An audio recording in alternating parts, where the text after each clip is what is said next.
Kalau Nabi Muhammad SAW tidak pernah lakukan maulid, kenapa Anda lakukan? Apa maunya gitu loh. Tanya coba, pasti mereka bilang Nabi nggak pernah lakukan, para sahabat tidak pernah lakukan. Sampai saya pernah berkata kepada beberapa teman yang sudah sampai pada level ustadz-ustadz, kiai-kiai yang mereka masukkan, saya bilang, akhi, tolong datangkan kepada saya satu saja pendapat, tidak usah dari para sahabat, tidak usah dari para tabi'in. 4 orang imam saja, Imam Ahmad, Imam Malik, Imam Syafi'i, Imam Abu Hanifah, ada enggak satu saja statement mereka yang suruh buat maulid? Coba datangkan kepada saya. Tidak pernah ada, satu pun tidak ada statement mereka. Dan itu muncul justru setelah mereka meninggal.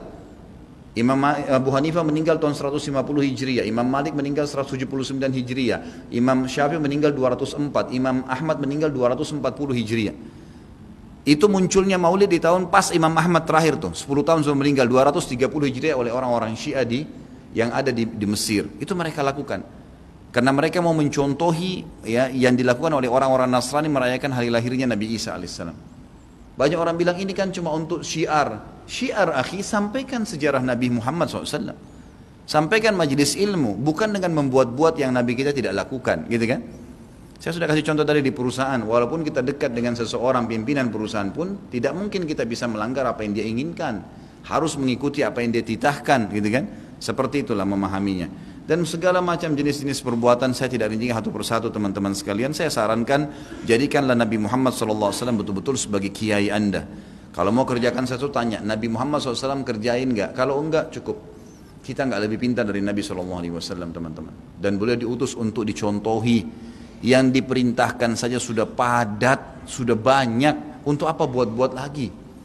Udah banyak gitu kan? Dan anehnya teman-teman yang buat acara maulid ini, subhanallah, banyak sunnah Nabi yang ditinggalin. Banyak, melimpah sunnah Nabi gak dikerjakan. Banyak sekali, kita temukan kukunya masih panjang, hal yang kecil.